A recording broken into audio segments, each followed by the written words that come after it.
पहले धमकी और फिर अचानक से एक डील। डोनाल्ड ट्रंप ने ग्रीनलैंड को लेकर कुछ ही घंटों में ऐसा यू टर्न लिया कि दुनिया के बड़े बड़े लीडर भी सच पूछिए तो हैरान रह गए।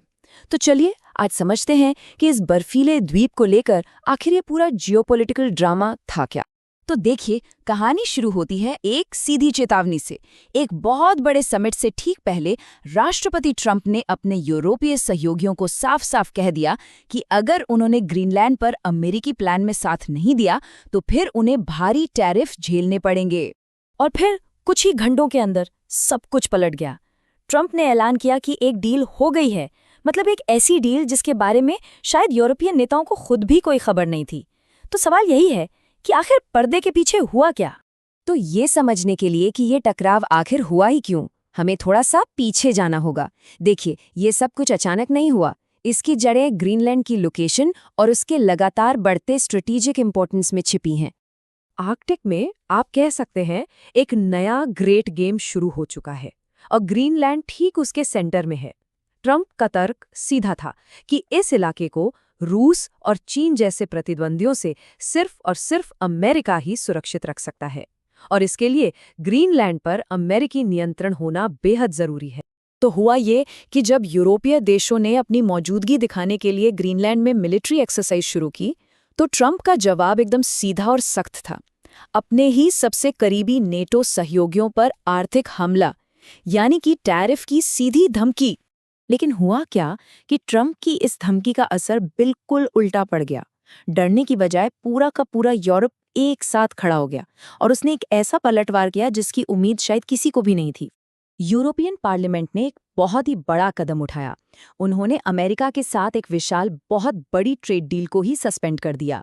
ये एक साफ संदेश था कि यूरोप अब पीछे हटने वाला बिल्कुल नहीं है। उस वक्त पूरे यूरोप में बस एक ही सवाल गूंज रहा था कि अगर अमेरिका अपनी मर्जी से कभी भी समझौते तोड़कर टैरिफ लगा सकता है, तो फिर किसी भी ट्रेड एग्रीमेंट पर भरोसा कैसे किया जाए। मतलब सारे सौदे तो बेमतलब हो जाएंगे ना।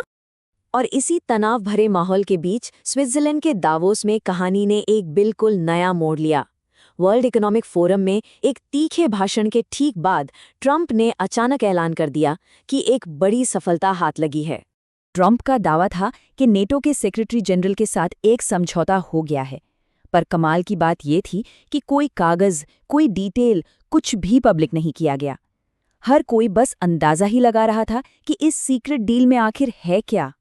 तो अंदरूनी सूत्रों के मुताबिक ये जो डील थी ना, वो असल में आर्कटिक में नेटो की मिलिट्री और इंटेलिजेंस पावर को बढ़ाने पर फोकस थी।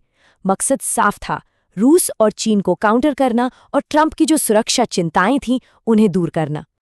लेकिन यहाँ ये जानना सबसे जरूरी है कि इस डील में ग्रीनलैंड की जमीन का कोई लेना देना नहीं था, कोई सौदा नहीं था, ना ही ये कोई कानूनी तौर पर पक्की संधि थी।